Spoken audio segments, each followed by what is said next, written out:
আপনার জীবনের শ্রেষ্ঠতম রাত্রি, আপনার গন্তব্যকে বেছে নেয়ার রাত্রি, আপনার জীবনের সকল ভুল ভ্রান্তি মুছে ফেলার রাত্রি। আপনারই দ্বার প্রান্তে একটি রাত যা হাজার মাসের চেয়েও উত্তম, একটি রাত যা জীবন ভর ইবাদত করার চেয়েও উত্তম। বিসমিল্লাহির রহমানির রহিম। ইন্না আনজালনাহু ফি লাইলাতিল কদর ওয়া মা আদরাকা মা লাইলাতুল কদর লাইলাতুল কদরি খায়রুম মিন আলফি শাহর তানাজ্জালুল মালায়েকাতু ওয়ার রূহু ফিহা বিইذনি রাব্বিহিম মিন কুল্লি আমর সালামুন হিয়া হাত্তা মাতলা'ইল ফাজর সালামুন হিয়া হাত্তা মাতলা'ইল ফাজর। আমাদের গড় আয়ু 60 থেকে 70 বছর। এর মধ্যে 10-15 বছর কেটে যায় শৈশবে, 10 বছর কেটে যায় কর্মস্থলে, আরো 10 বছর ঘুমিয়ে ঘুমিয়ে, 5 বছর যাতায়াত করতে করতে, আরো 10-15 বছর সামাজিকতার বিনোদনে। বাকি 10-15 বছর সময়ের কতটুকু আসলে আমরা পুরোপুরি ইবাদতের পেছনে ব্যয় করতে পারি? অথচ লাইলাতুল কদর এমন একটি রাত যা হাজার মাস অর্থাৎ 83 বছরের চাইতেও উত্তম। এর মানে এই একটি রাত যদি আমরা সম্পূর্ণভাবে আন্তরিকতার সাথে ইবাদত করতে পারি, এর মূল্য হবে জীবন ভর প্রতিটি মুহূর্তে, প্রতিটি ক্ষণে আল্লাহর কথা স্মরণ করে তার ইবাদত করে কাটিয়ে দেওয়ার চেয়েও উত্তম, এর চাইতেও মর্যাদাপূর্ণ। লাইলাতুল কদর এমন একটি উপহার যা পেলে মনে হয় আল্লাহ তাআলা আসলে আমাদেরকে জান্নাতে পাঠিয়ে দেওয়ার জন্য কারণ খুঁজছেন, অজুহাত খুঁজছেন। আমাদের প্রত্যেকে গুনাহগার, কেউ নামাজ বাদ দিই তো কেউ মিথ্যা কথা বলি, কেউ বাবা মায়ের সাথে খারাপ ব্যবহার করি, কেউ জিনায় লিপ্ত, কেউ মদ খেয়েছি, কেউ মাদকে আসক্ত।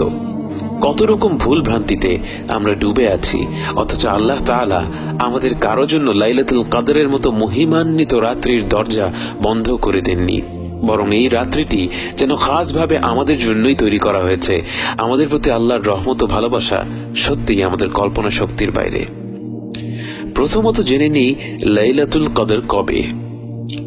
রাসূল সাল্লাল্লাহু আলাইহি ওয়াসাল্লাম বলেছেন, তাহাররাউ লাইলাতুল কদরি ফিল আশরিল আওয়াখিরি মিন রমাদান।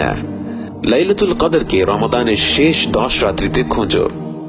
এটা সত্যি যে এছাড়াও অন্যান্য হাদিসে 10 রাত্রির বেজোড় রাতগুলো 27-এর রাত, 25-এর রাত, 29-এর রাত সহ বিভিন্ন রাতের কথা এসেছে, কিন্তু এ ব্যাপারে কোনো সন্দেহ নেই যে পুরোপুরি নিশ্চিতভাবে লাইলাতুল কদর পাওয়ার একমাত্র উপায় হচ্ছে শেষ 10 রাত্রির প্রতিটি রাতেই এর ইবাদত করা। মনে করুন একটি লটারি হচ্ছে, আপনাকে বলা হলো 1 থেকে 10 নম্বর টিকিটের মধ্যে যে কোনো একটি অবশ্যই জিতবে। আপনি কি তখন কোনো টিকিট বাদ রাখবেন? টিকিটের দাম যতই হোক না কেন, লটারি জেতার পুরস্কার তার থেকে লক্ষ গুণে বেশি। তাই এই বিরাট পুরস্কারের কথা চিন্তা করে আপনি 10টি টিকিটই কিন্তু কিনে ফেলবেন। অতএব আমাদের উচিত শেষ 10 রাত্রির প্রতিটি রাতে আমাদের শতভাগ প্রচেষ্টাটা করা।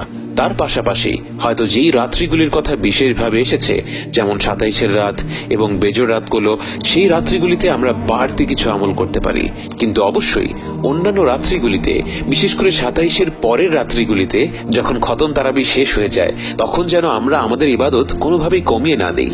এবার আসি লাইলাতুল কদরে আমাদের করণীয় কি।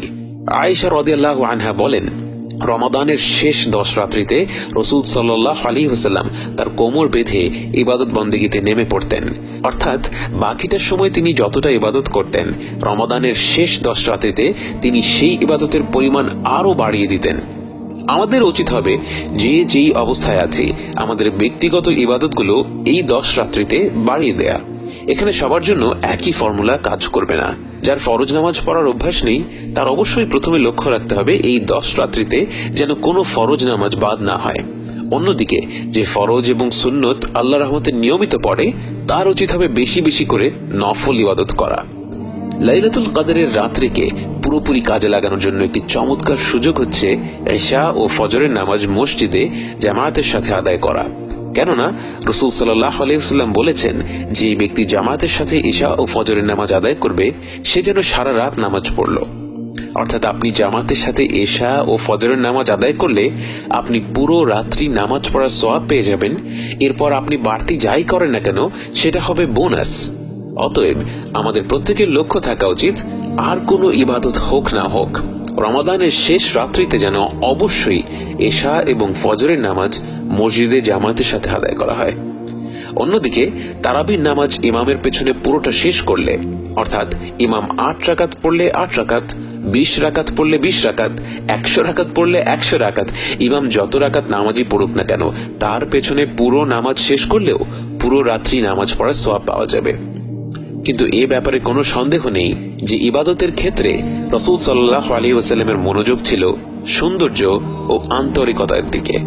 তিনি নামাজে লম্বা লম্বা সূরা তিলাওয়াত করতেন এবং রুকু এবং সিজদাতে দীর্ঘ সময় নিয়ে দোয়া করতেন। নামাজে দাঁড়িয়ে সূরা পড়ার সময় জাহান্নামের আয়াত আসলে তিনি তিলাওয়াত থামাতেন, থামিয়ে আল্লাহর কাছে জাহান্নামের আগুন থেকে রেহাই চাইতেন। জান্নাতের আয়াত আসলে আল্লাহর কাছে জান্নাত লাভের জন্য দোয়া করতেন।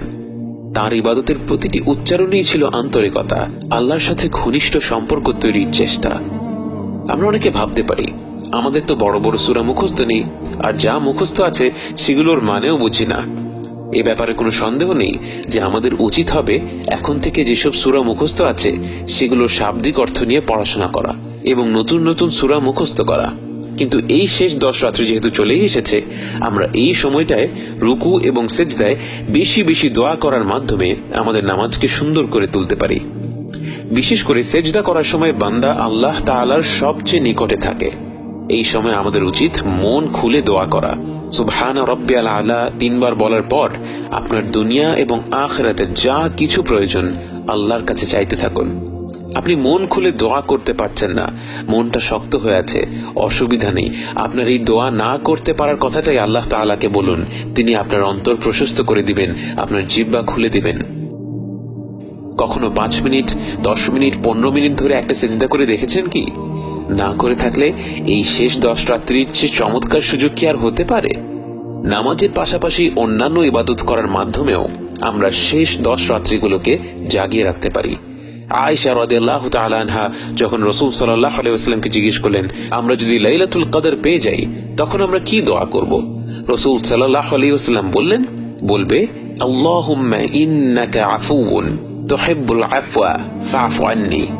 হে আল্লাহ, আপনি ক্ষমাশীল, ক্ষমাকে ভালোবাসেন, তাই আমাকে ক্ষমা করে দিন। কত সুন্দর সমাধান! আল্লাহ রাসূল সাল্লাল্লাহু আলাইহি ওয়াসাল্লাম 10টি জিনিস চাইতে বলেননি, 100 রাকাত নামাজ পড়তে বলেননি। আসলে আমাদের সব ইবাদতের মূল লক্ষ্যটা কি? আল্লাহর ক্ষমা লাভ করা। আল্লাহর ক্ষমা পেয়ে গেলে আমাদের দুনিয়া এবং আখিরাতের আর কোনো কিছুই লাগবে না। তাই রাসূল সাল্লাল্লাহু আলাইহি ওয়াসাল্লাম এই দোয়াটাই আমাদেরকে মহিমান্বিত রাত্রিতে বেশি বেশি করে করতে বলেছেন। সেই সাথে যেই বোনদের এই সময় নামাজ থাকবে না তারাও অন্যান্য জিকির আজকারের পাশাপাশি আল্লাহর কাছে হাত তুলে এই দোয়াটি বেশি বেশি করার মাধ্যমে লাইলাতুল কদরের পুরো ফজিলতটাই আদায় করতে পারবেন।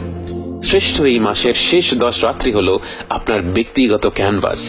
নামাজ, কোরআন তেলাওয়াত, দোয়া, জিকির, সাদাকা, এই সব ইবাদতগুলো হলো আপনার রং। 1000 মাসের চেয়ে উত্তম এই রাতটিকে আপনার মনের মতো রং দিয়ে রাঙিয়ে দিন। যদি সারা রাত শুধু নামাজ পড়ে কাটিয়ে দিতে চান তাতেও কোনো বাধা নেই। যদি একটু আধটু করে ঘুরে ঘুরে বিভিন্ন ইবাদত করতে চান তাতেও কোনো বাধা নেই। এই রাত জুড়ে গোটা মহাবিশ্বের কানায় কানায় ফেরেশতা দিয়ে ভরে যায়। তারা তাদের রবের ইবাদত করতে থাকে, গুণগান গাইতে থাকে। 10টি রাত তাদের সাথে যোগ দিন, অনন্তকাল এর প্রতিদান উপভোগ করুন। আল্লাহ আমাদের সবাইকে লাইলাতুল কদর পাওয়ার এবং ইবাদত দিয়ে জাগিয়ে তোলার তৌফিক দিন। আমিন।